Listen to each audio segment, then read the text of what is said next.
ಒಂದು ಮತ್ತಷ್ಟು SIT ಕೂಡ ಸ್ಥಳದಲ್ಲಿ ಸ್ಥಳಗಳನ್ನು ಇಬ್ಬರಿ ಮುಂದುವರೆದಿದೆ. ಧರ್ಮಸ್ಥಳದಲ್ಲಿ ನಡೀತಾ ಇರೋಂಥ SIT ಪ್ರಕರಣ ಇವತ್ತು ನೆನ್ನೆದಲ್ಲ. ಅವರು ಅನೇಕ ವರ್ಷಗಳಿಂದ ನಡೆದಿದೆ ಅನ್ನೋಂಥ ಮಾತುಗಳು ಹೇಳ್ತಾ ಇದ್ದಾರೆ. ಆ ವ್ಯಕ್ತಿ ಯಾರು ಕಾಣದ ವ್ಯಕ್ತಿ ಬಂದು ತೋರಿಸ್ತಾ ಇದ್ದಾರೆ, ಜಾಗಗಳನ್ನು ಐಡೆಂಟಿಫೈ ಮಾಡ್ತಾ ಇದ್ದಾರೆ. ಇನ್ನೂ ಕೂಡ ಯಾವುದೇ ಒಂದು ಸ್ಪಷ್ಟವಾದ ತೀರ್ಮಾನ ಆಗಿಲ್ಲ. SIT ಏನು ಅಂತಿಮ ತೀರ್ಮಾನ ಕೊಡುತ್ತೆ, ಅದ್ರ ಮೇಲೆ ಉಳಿದಿದೆ, ಎಲ್ಲವೂ ಕೂಡ ನಿಂತಿದೆ. ಆದಷ್ಟು ಬೇಗ ಆ ಒಂದು ಏನು SIT ಇಡೀ ರಾಜ್ಯದ ದೇಶದಲ್ಲಂಥ ಗೊಂದಲ ಏನಿದೆ ಆ ಗೊಂದಲವನ್ನು ಹೋಗಿಸೋ ದಿಕ್ಕಿನಲ್ಲಿ ಅವರು ಪ್ರಯತ್ನ ಮಾಡಲಿ. ಆದರೆ ಧರ್ಮಸ್ಥಳ ಇಡೀ ಹಿಂದೂ ಸಮಾಜದ ಎಲ್ಲ ಜಾತಿಯವರಿಗೂ ಕೂಡ ಆ ಧರ್ಮಸ್ಥಳದ ಮಂಜುನಾಥನ ಬಗ್ಗೆ ಗೌರವ ಇದೆ. ಅವನು ಬ್ರಾಹ್ಮಣನೋ, ಲಿಂಗಾಯತನೋ, ಹಿಂದುಳಿದವರು, ದಲಿತರೋ ಪ್ರಶ್ನೆ ಇಲ್ಲ. ಆ ಧರ್ಮಸ್ಥಳದ ತೀರ್ಥಕ್ಷೇತ್ರದ ಬಗ್ಗೆ ಗೌರವ ಯಾವುದೇ ಕಾರಣಕ್ಕೂ ಕಡಿಮೆ ಆಗಬಾರ್ದು. ಆ ದಿಕ್ಕಿನಲ್ಲಿ ಆ ತಾಯಿ ಪ್ರಾರ್ಥನೆ ಮಾಡ್ತಾಳೆ, ನಮಗೆಲ್ಲ ಆಶೀರ್ವಾದ ಮಾಡ್ತಾನೆ ನಾನು ಭಾವಿಸ್ತೇನೆ. ಪ್ರತಿ ವರ್ಷದಂತೆ ಈ ವರ್ಷವೂ ಕೂಡ ತುಂಗಾ ಮಾತೆಯ ಪೂಜೆಯನ್ನು ನಾವು ಮಾಡಿದ್ದೇವೆ. ಆ ತುಂಗಾ ಮಾತೆ ನಾವು ಪ್ರಾರ್ಥನೆ ಮಾಡೋದು ಇಷ್ಟೇ, ಈ ರಾಜ್ಯದ ರೈತರಿಗೆ, ಜನಸಾಮಾನ್ಯರಿಗೆ ಎಲ್ರಿಗೂ ತಾಯಿ ಒಳ್ಳೇದು ಮಾಡಮ್ಮ ಅಂತ.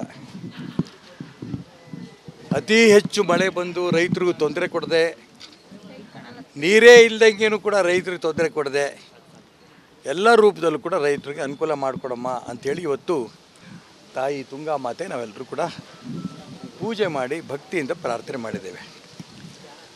ಅದ್ರ ಜೊತೆಗೆ ನನಗೆ ಪೂಜೆ ಮಾಡ್ತಾ ಇರೋಂಥ ಸಂದರ್ಭದಲ್ಲಿ ಕರ್ನಾಟಕ ರಾಜ್ಯದ ಪರಿಸ್ಥಿತಿ ನೆನೆಸ್ಕೊಂಡು ತುಂಬ ನೋವಾಗಿದೆ. ಯಾವುದೇ ಕ್ಷೇತ್ರದಲ್ಲೂ ಕೂಡ ಸಂತೃಪ್ತಿ ಇಲ್ಲ. ರಾಜಕೀಯ ಪಕ್ಷಗಳಲ್ಲಿ ಎಲ್ಲ ರಾಜಕೀಯ ಪಕ್ಷದಲ್ಲೂ ಕೂಡ ಗೊಂದಲ. ಯಾವುದೇ ರಾಜಕೀಯ ಪಕ್ಷದಲ್ಲಿ ಶಿಸ್ತು ಅನ್ನೋಂಥ ಪ್ರಶ್ನೆ ಇಲ್ಲೇ ಇಲ್ಲ. ಎಲ್ಲ ಕಡೆಯೂ ಕೂಡ ಹಿಂದುಳಿದವರು, ದಲಿತರು ಅಂತ ಹೇಳ್ತಾರೆ ವಿನಃ ಆ ಹಿಂದುಳಿದವ್ರಿಗೆ, ದಲಿತರಿಗೆ ಎಲ್ಲೂ ಕೂಡ ನ್ಯಾಯ ಸಿಗ್ತಾ ಇಲ್ಲ. ವಿಶೇಷವಾಗಿ ರಾಜ್ಯ ಸರ್ಕಾರ ಬರೀ ಹೇಳಿಕೆಗಳು ಕೊಡ್ತಾ ಇದೆ, ಹಿಂದುಳಿದು ಉದ್ಧಾರ ಮಾಡ್ತೀವಿ, ದಲಿತರು ಉದ್ಧಾರ ಮಾಡ್ತೀವಿ ಅಂತ. ಆದರೆ ಅವರೇ ಹೇಳಿಕೆಗಳು ಕೊಡ್ತಾ ಇದ್ದಾರೆ, ನಾವು ಹಿಂದುಳಿದವ್ರಿಗೆ ಉದ್ಧಾರ ಮಾಡೋಕ್ಕಾಗಿಲ್ಲ, ದಲಿತರುಗಳಿಗೆ ಅನ್ಯಾಯ ಆಗ್ತಾ ಇದೆ ಅಂತ ಯಾರು ಆಡಳಿತ ನಡೆಸ್ತಾ ಇರೋಂಥ ವ್ಯಕ್ತಿಗಳೇ ಮಾತಾಡ್ತಾ ಇದ್ದಾರೆ. ರಾಜ್ಯದಲ್ಲಿ ರಾಜಕೀಯ ಅಸ್ಥಿರತೆ, ಎಲ್ಲ ರಾಜಕೀಯ ಪಕ್ಷದಲ್ಲೂ ಗೊಂದಲ, ಹಿಂದುಳಿದವ್ರಿಗೆ, ದಲಿತರಿಗೆ ಅನ್ಯಾಯ, ಜೊತೆಗೆ ಹೆಣ್ಮಕ್ಕಳಿಗೆ ಅತ್ಯಾಚಾರಗಳು ಲೆಕ್ಕ ಇಲ್ಲ. ಪ್ರತಿ ದಿನ ಕೂಡ ಟಿ ವಿನಲ್ಲಿ, ಪತ್ರಿಕೆಗಳು ನೋಡಿದಾಗ ಹೆಣ್ಮಕ್ಕಳಿಗೆ ಈ ರಾಜ್ಯದಲ್ಲಿ, ಈ ದೇಶದಲ್ಲಿ ಏನು ಗೌರವ ಸಿಗಬೇಕೋ ಅದು ಸಿಗ್ತಾ ಇಲ್ಲ. ಅದಕ್ಕೋಸ್ಕರ ತಾಯಿಗೆ ನಾವು ಪ್ರಾರ್ಥನೆ ಮಾಡಿರೋದು ಇಷ್ಟೇ, ಈ ರಾಜಕೀಯ ಅಸ್ಥಿರತೆ ಏನಿದೆ ಇದನ್ನು ಹೋಗಲಾಡ್ಸಮ್ಮ. ಎಲ್ಲ ರಾಜಕೀಯ ಪಕ್ಷದಲ್ಲೂ ಶಿಸ್ತು ತೊಗೊಂಬರೋಂಥ ಪ್ರಯತ್ನ ಮಾಡಮ್ಮ.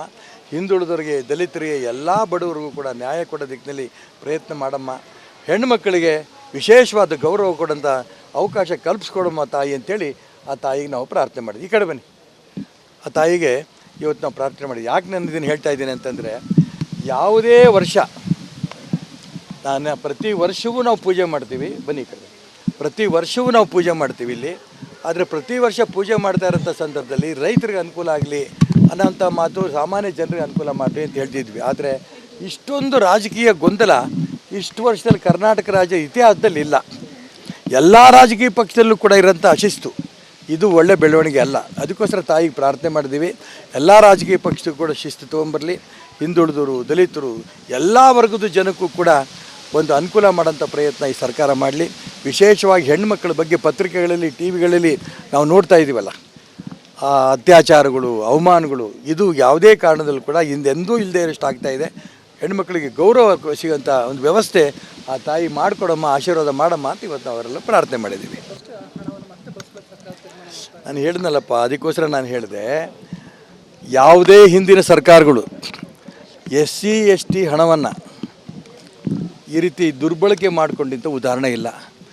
ಅವರೇ ಕೊಟ್ಟಿರೋಂಥ ಅಂಕಿಅಂಶದಲ್ಲಿ 37,000 ಕೋಟಿ ಆ ದಲಿತ, ಪರಿಶಿಷ್ಟ ಜಾತಿ, ಪರಿಶಿಷ್ಟ ವರ್ಗದ ಹಣವನ್ನು ಬೇರೆ ಇದಕ್ಕೆ ಡೈವರ್ಟ್ ಮಾಡಿದ್ದಾರೆ ಅನ್ನೋಂಥ ಅಂಶ ದಿನ ಚರ್ಚೆಗಳಾಗ್ತಾಯಿದೆ.